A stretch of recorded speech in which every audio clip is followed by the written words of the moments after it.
Seja bem-vindo a mais um episódio do Mapcast. E eu gostaria de começar esse episódio fazendo uma pergunta para você.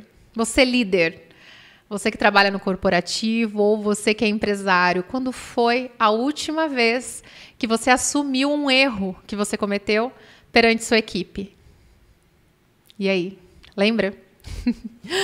Nós vamos discutir esse assunto hoje com a Mônica Silveira. Seja muito bem-vinda, Mônica. Obrigada, uma alegria estar aqui com você.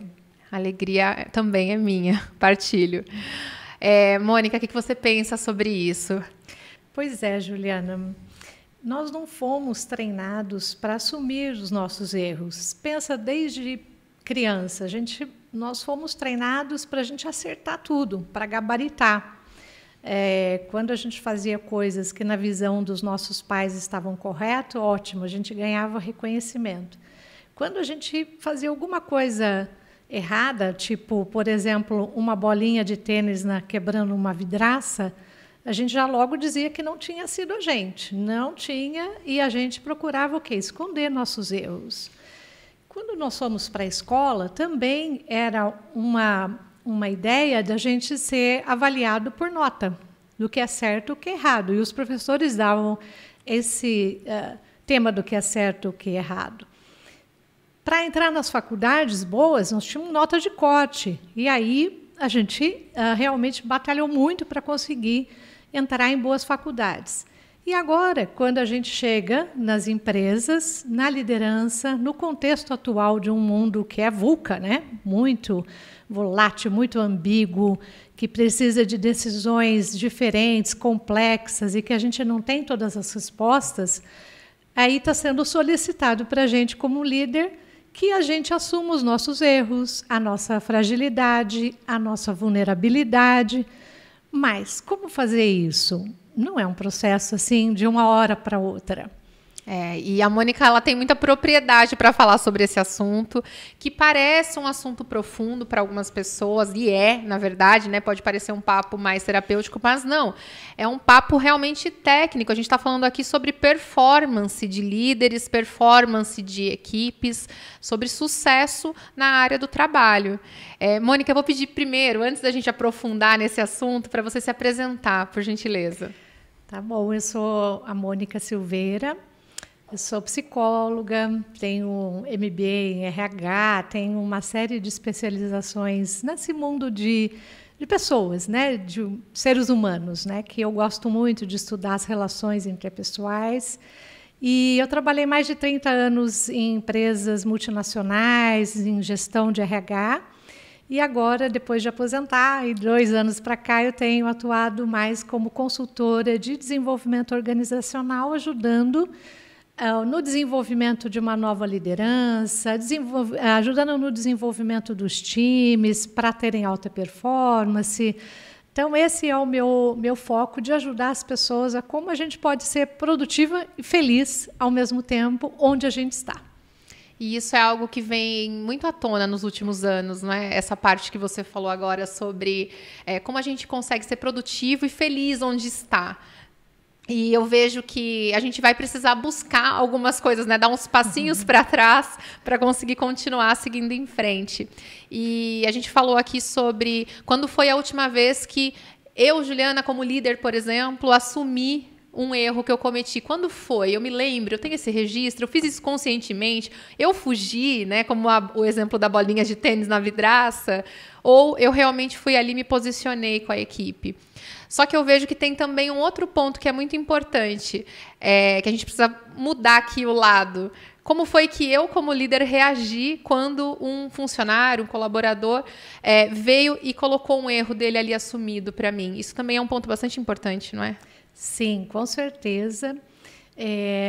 Porque dependendo de como eu, como líder, reajo a quando alguém do time traz um erro que foi cometido, alguma coisa que não está funcionando bem, e eu reajo com raiva, irritação, frustração, e meio que digo assim, não quero ouvir, isso acaba fazendo com que as pessoas fiquem intimidadas e que não reportem mais esse erro. E isso é o que leva a não ter um ambiente de segurança psicológica, onde realmente eu sinto que eu estou contribuindo para um resultado melhor, um resultado onde eu me sinto responsável, eu me sinto participativo e convidado, né, realmente a falar aquilo que eu penso, o que eu sinto. Esse é um dos problemas maiores que a gente tem hoje dentro das empresas, é o não relato de erros. As pessoas, elas têm medo de relatar um erro pela reação do gestor.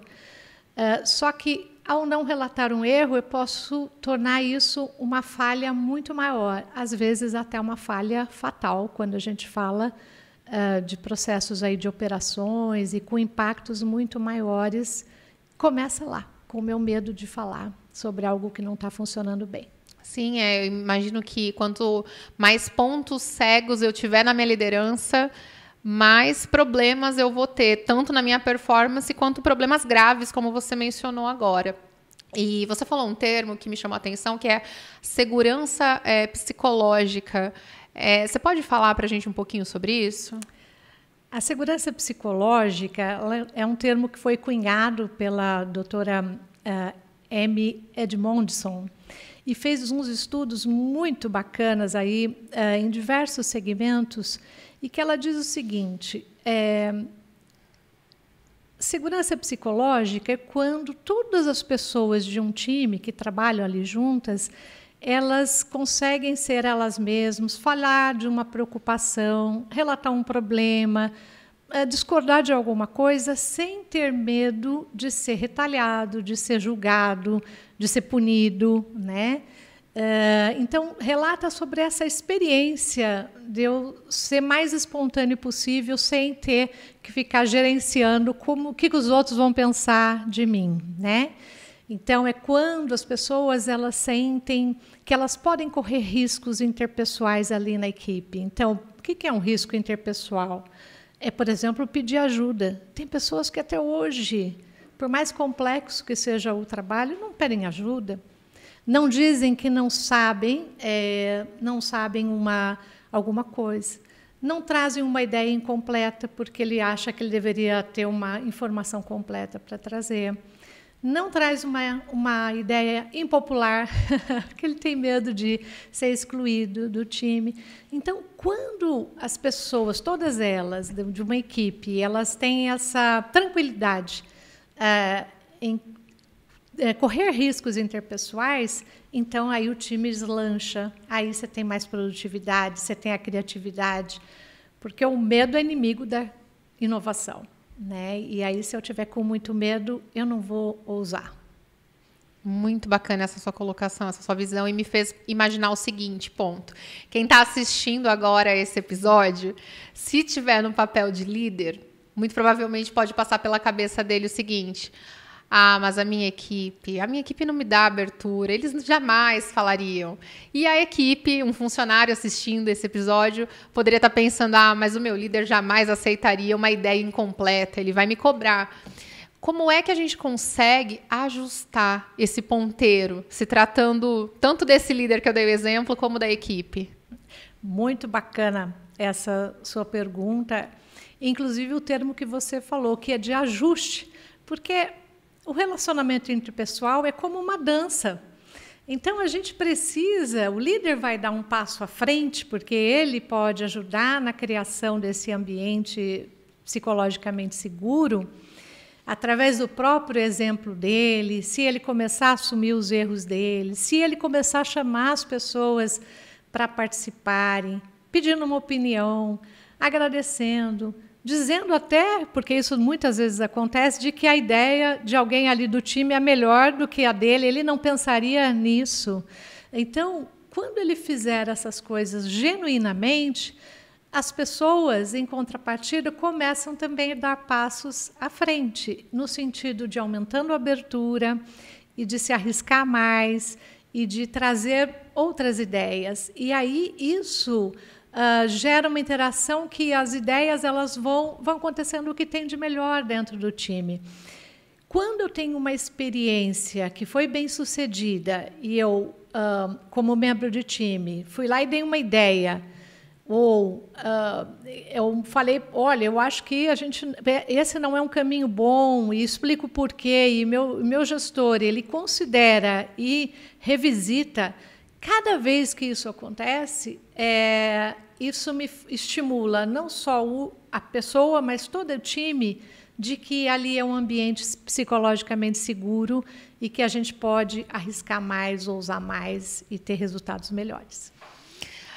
Eu acho isso muito bacana, porque é como você falou lá no início, né? A gente acaba tendo uma tranquilidade para a gente não precisar ao tempo todo ficar ali se forçando a uma postura que nem sempre é tão necessária em alguns momentos. Claro, existem momentos formais, nós precisamos ter um nível ali de formalidade, mas existe também aquele momento que a gente precisa de um relaxamento até para a gente conseguir se conectar com a equipe, né, enquanto funcionário ou como líder.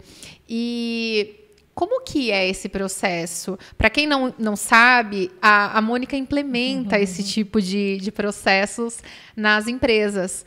E eu gostaria de entender como que é isso na prática, Mônica. Isso é muito legal o que você estava falando. Até tem um termo que a doutora Amy colocou, que é humildade situacional. Eu achei isso o máximo, porque ela diz o seguinte, que a gente, como líder, precisa realmente reconhecer que a gente não tem todas as respostas, a gente não sabe tudo. E aí, ser humilde e ali demonstrar isso é o caminho mais fácil, que é o que você está falando, vai me deixar mais relaxado. Mas qual é o desafio? O desafio é que a gente veio forjado numa cultura de comando e controle, onde o líder, ele sentia aquele líder herói, que ele, ao virar líder, então ele tinha que ter a resposta para tudo, para todos os anseios dos funcionários e também as respostas técnicas, que ele tem que ser mais rápido do que o funcionário para trazer essas respostas, de que ele é o principal responsável pelos resultados que acontecem lá. Então, ele traz isso que você está falando, uma carga maior de peso que não é necessária, que não vai ajudar com que todas as pessoas, então, consigam se encontrar e juntas criarem, né, um estado diferente, uma solução diferente e contribuir cada um com o seu estilo. Você falando sobre isso agora, me veio uma imagem de um maestro, né? O maestro, ele está ali à frente da orquestra, mas em momento algum ele traz para ele ali a execução e também a imagem maior. Ele, claro, ele tem o seu lugar, mas quem brilha naquele momento que a orquestra está tocando são os musicistas, os músicos, enfim. As empresas, elas já estão abertas para isso? Como que é esse movimento de maneira geral? Achei super legal, a gente está conectada, né? Que essa questão do maestro, uma vez eu estudei sobre a história de um maestro que ele começava dando 10 para todos os alunos. Olha que nota 10, ele fala, vocês estão com nota 10, para tirar o peso justamente das pessoas sobre a performance. E daí ele falava, agora é uma questão sua de manter esse 10 e de continuar tendo a performance. Isso trazia mais leveza, porque também você imagina que para entrar numa orquestra, como é difícil esse processo seletivo, né? E é uma pressão pela performance estar boa. Então, ele já começava daí. Em relação às empresas, para um processo desse funcionar, a gente precisa do apoio da organização, da alta liderança.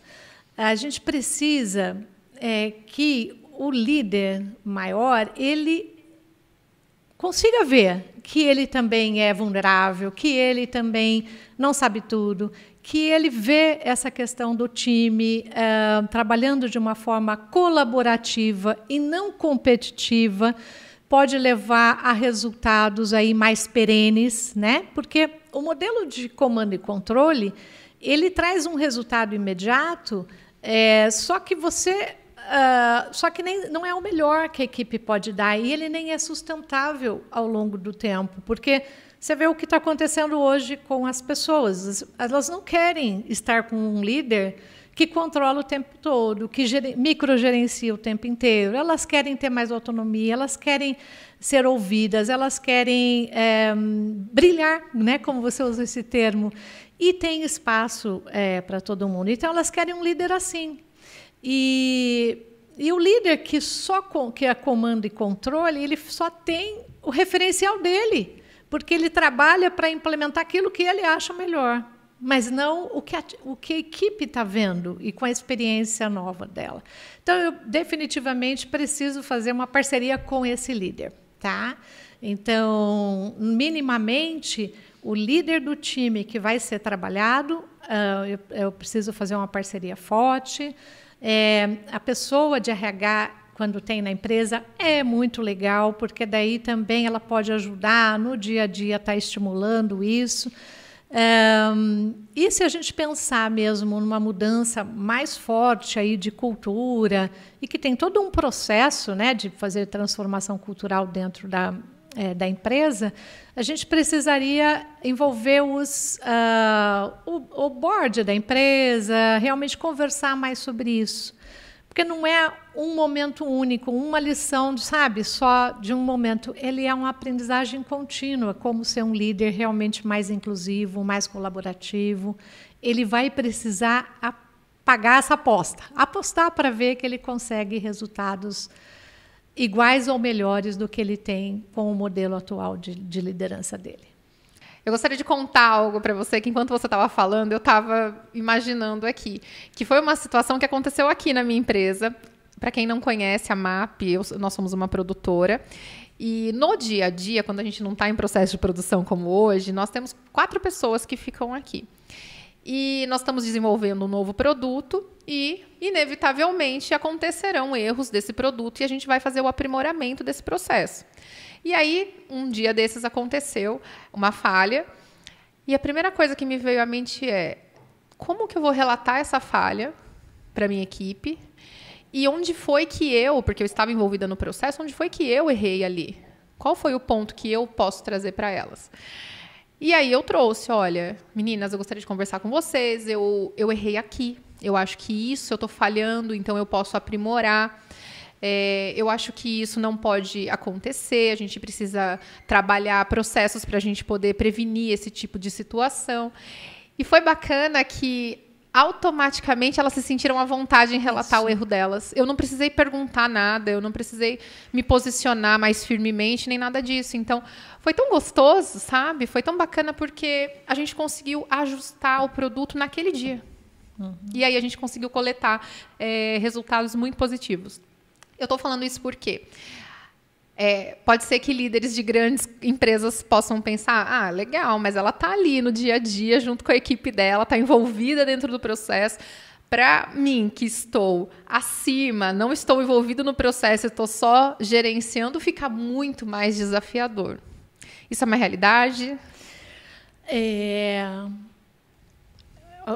Respondendo então de trás para frente, né? Se eu não me conectar com o time, se eu não sentir de alguma maneira que o que o time está fazendo, qual é a minha influência sobre isso, e se eu achar que é problema deles e não o meu, esquece, não tem um time de alta performance, não existe isso, entendeu? O time não faz as coisas apesar do líder, ele faz, inclusive, muitas vezes, mais pelo líder.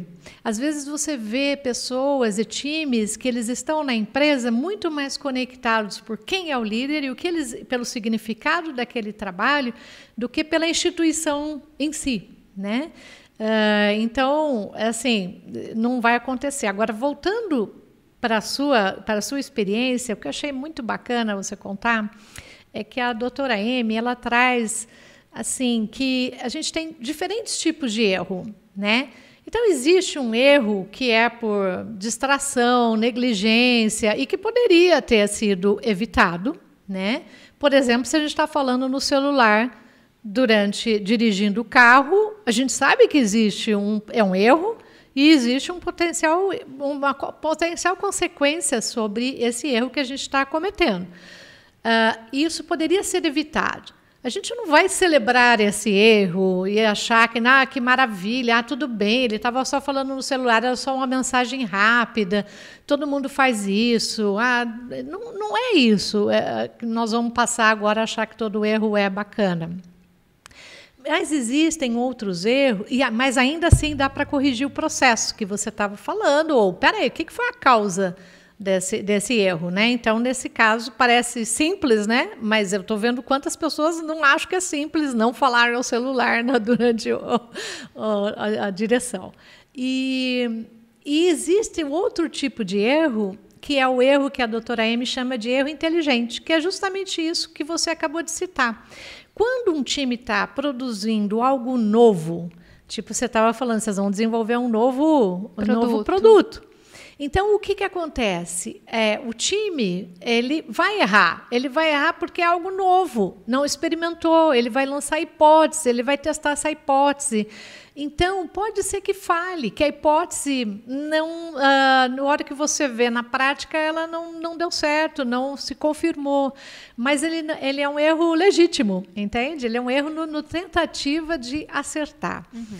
E as pessoas, aí o papel do líder é muito bacana, porque você colocou, né, que você mesmo assumiu a sua parte, aí cada um se sente mais à vontade. Opa, se ela falou da responsabilidade dela, eu também vou falar da minha parte, né, vou falar da minha responsabilidade, e daí juntos a gente vê como pode fazer isso diferente e corrige o processo.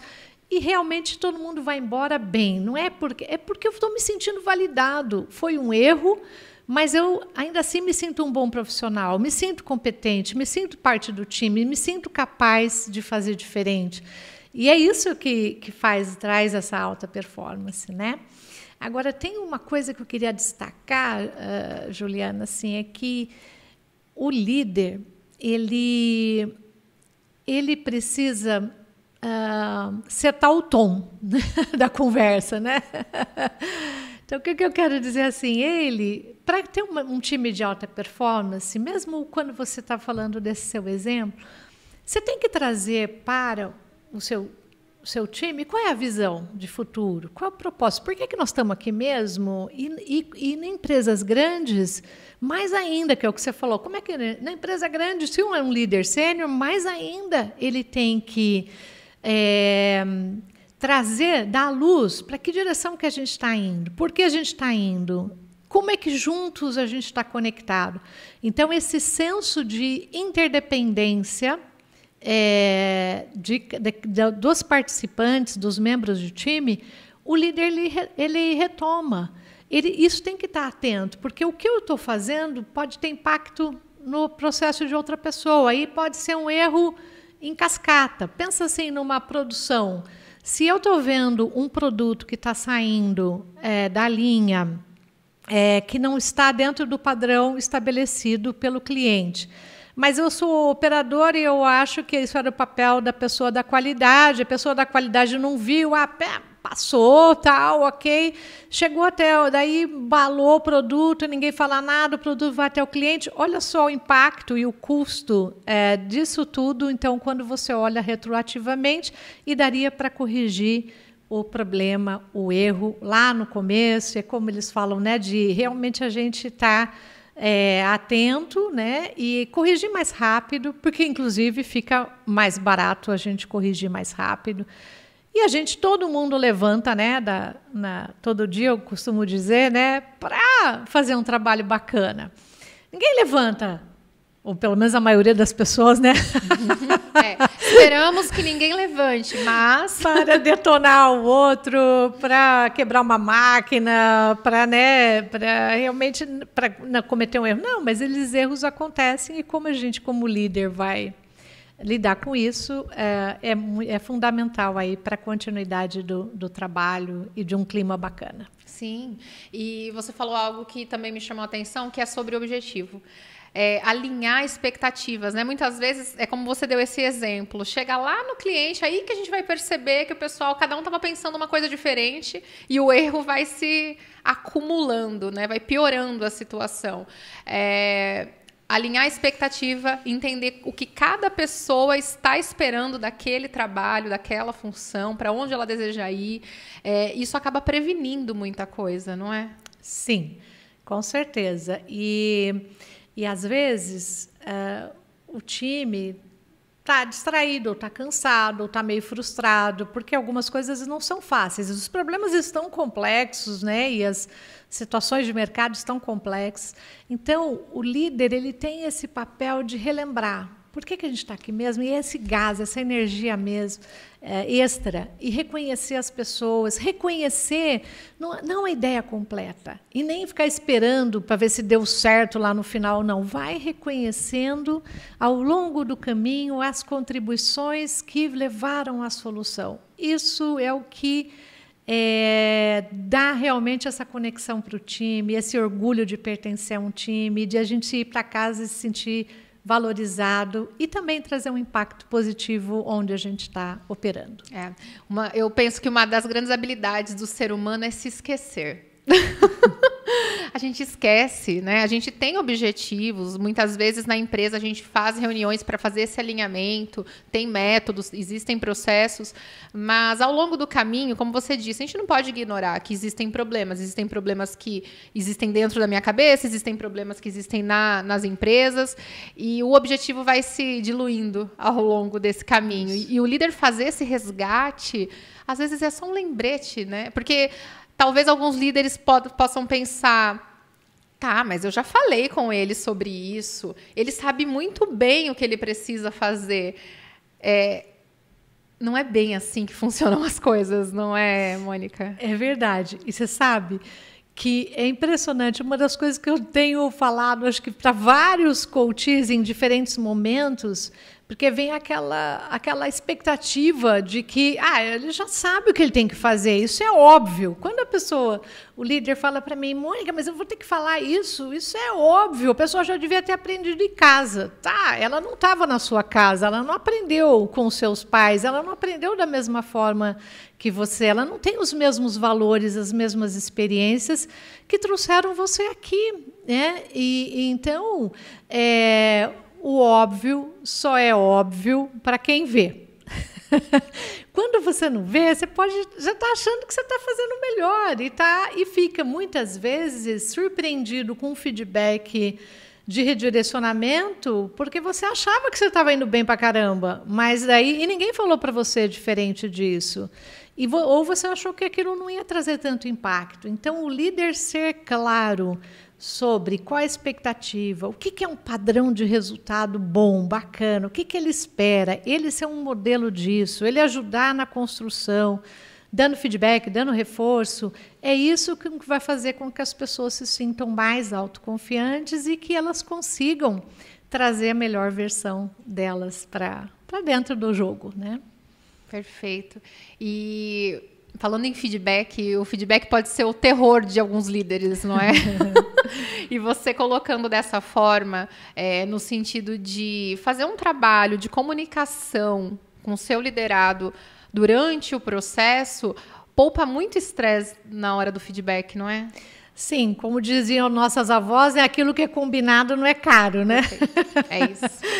Então, em outras palavras, a gente conversar claramente sobre o que eu espero de você e o que você espera de mim também como líder, qual é a melhor forma que eu posso te ajudar a você ter um bom desempenho, isso é um bom começo de conversa. E depois a gente vai conversando sobre as coisas, como as coisas estão fluindo entre a gente, o que está fluindo bem, o que pode ser diferente. Juliana, simples assim, não precisa de grandes técnicas, é simples assim, de chegar e sentar e conversar. Se a pessoa tiver confiança em você, ela vai trazer para você como as coisas podem ser melhores e vocês chegam num acordo, o que é possível, o que não, né? E como vocês podem prosseguir. E você também não vai ficar esperando algo que a pessoa não vai poder dar. Exato. Mas eu vejo também que isso que você está colocando é para líderes que se colocaram dentro desse processo, que se abriram para autorresponsabilidade, para observar o outro, para se importar verdadeiramente, genuinamente com o outro. Porque daí, quando ele chegar lá no processo do feedback, ele está seguro de si e ele realmente conhece com quem ele vai conversar, com quem ele vai lidar ali naquele momento específico, não é?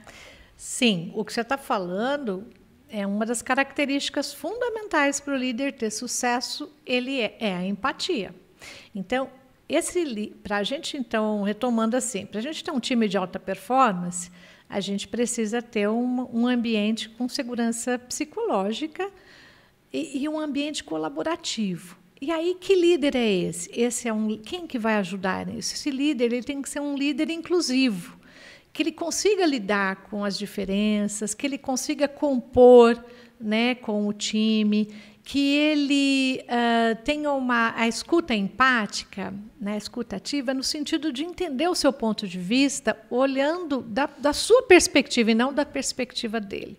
Porque quando ele olha da perspectiva dele, ele julga, isso serve, isso não serve, isso aqui dá certo, não dá certo. Não, mas espera aí. Quando ele faz uma escuta ativa, ele pensa, mas como é que seria se a gente fizesse nessa linha? Quais seriam os possíveis impactos disso? Quais seriam as possíveis falhas que a gente teria que evitar para acontecer isso?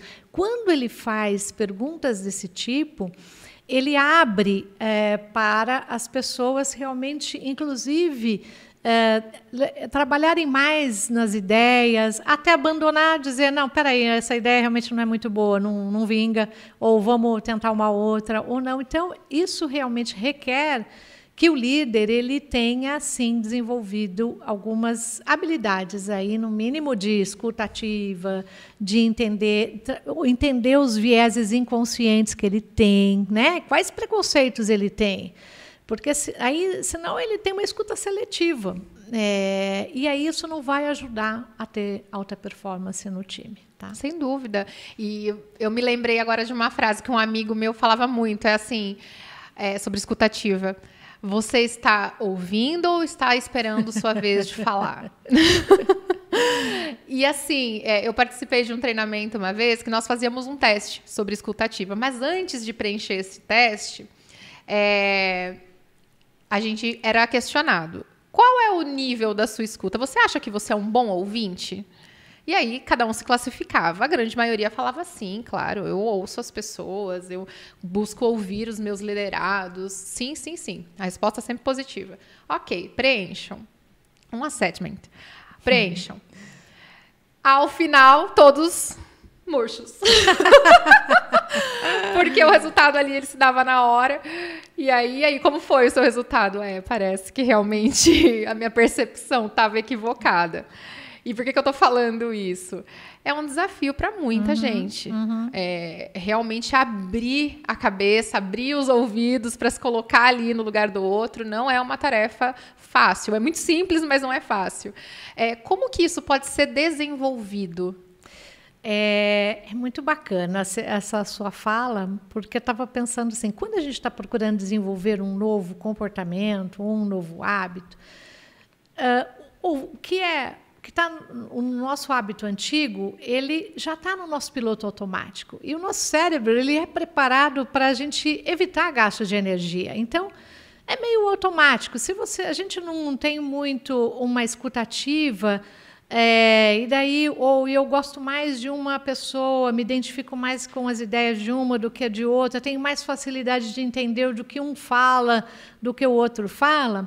Então, às vezes pode acontecer de eu desconsiderar e não usar realmente aí o princípio da escuta ativa para ouvir esse outro colaborador que não tem o mesmo estilo que eu, não tem a mesma afinidade e tal. O que a gente tem que fazer nesse tipo de situação? É simplesmente falar, putz, peraí, vamos começar de novo, eu não estou te ouvindo. Não, peraí, eu me perdi aqui nos meus pensamentos, com a minha própria visão do assunto. Vamos de novo? Me explica melhor. O que é que você pensa? Por que você pensa assim? Me conta mais sobre essa sua ideia. Ou por que você pensa assim? Como é que você se sente sobre isso? Sobre o rumo que está sendo tomado? Então, você pode simplesmente parar e você pode falar para as pessoas, pessoal, estou trabalhando num processo de autodesenvolvimento, E estou procurando, por exemplo, desenvolver mais a escutativa. Se vocês perceberem que eu me desconectei da fala com vocês, que eu não estou sendo empático, vocês me dão um toque. Dão um toque que a gente daí volta, né, para que eu possa, inclusive, me perceber melhor. Porque, na verdade, a gente acha um monte de coisa boa da gente, né? Mas é legal ver a percepção do time. Então, é assim, uma vez que você tem consciência de que aquele é o caminho, aí é praticar. E realmente falar para as pessoas que você está fazendo isso. As pessoas não vão te julgar, pelo contrário, elas vão falar, puta, que bacana, que legal, acho que realmente não. Pô, se é um líder bom, já que eles vai ficar melhor ainda, entendeu? Então, assim, é uma coisa que as pessoas se conectam, em vez de você achar que elas vão julgar você como líder. Perfeito, me faz lembrar a Brené Brown, que fala, né, sobre a vulnerabilidade, que a vulnerabilidade conecta. Isso. Né? A gente não está passando vergonha em assumir as nossas vulnerabilidades. E como líder pode ser um ponto para algumas pessoas. E é o contrário, é o oposto, né? Eu me vi nessa situação como essa pessoa que está na equipe sentindo... Olha que bacana, ela está falando sobre uma vulnerabilidade dela. Talvez num momento oportuno eu possa contar algo para ela que está me incomodando. Né? Acaba sendo um conectivo, um motivo de engajamento da equipe, não é? Exatamente, perfeito. E a gente está falando sobre um processo que pode ser implementado dentro da empresa, né? Se tratando da segurança psicológica, que faz parte de todo esse assunto que a gente falou até aqui. Mas a gente sabe que dentro de uma corporação o tempo é dinheiro, não é? Processos para serem implementados levam algum tempo. É uma demanda que pode exigir um pouco desse funcionário, aliás, muito, né, desse funcionário. Como que é isso, Mônica? Como que faz para esse processo ser implementado de uma maneira que fique bom para as duas partes? Tanto para a equipe que vai receber isso, quanto para a empresa financeiramente? Essa pergunta é muito bacana, né? Porque às vezes a gente tem a tendência de falar assim, ponto, já entendi o conceito, Mônica, faz lá um workshop de 4 horas para mim, pode ser pelo Zoom, pelo Teams, né? E daí uma equipe, é só ajustar algumas coisinhas. Aí a primeira coisa que me passa é assim, quando você está sem fazer atividade física. Você não gosta de fazer atividade física, mas você precisa fazer por uma questão de saúde. Você chama o personal, ele vai lá, faz com você uma primeira aula, te motiva, fala como vocês vão trabalhar. E aí, se você falar para o personal, tá bom, pode dar a lista aqui de exercício, agora eu já não preciso mais de você, eu vou fazer aqui sozinho, volta daqui a um mês. Qual é a probabilidade essa pessoa ter feito as coisas que o personal falou que precisavam ser feitas?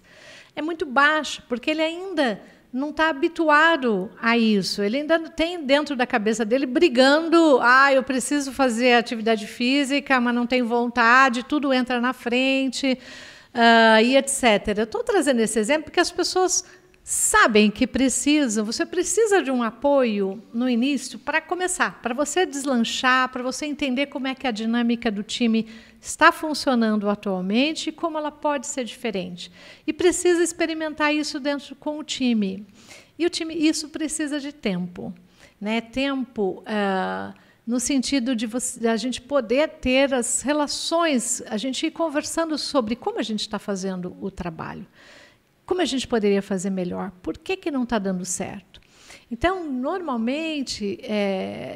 Agora, é claro, eu trabalhei dentro de empresa e sei muito bem que a gente tem budget, que a gente tem um timing para dar certas coisas, mas eu te diria o seguinte, que os trabalhos que eu tenho feito, o sucesso deles está ligado assim.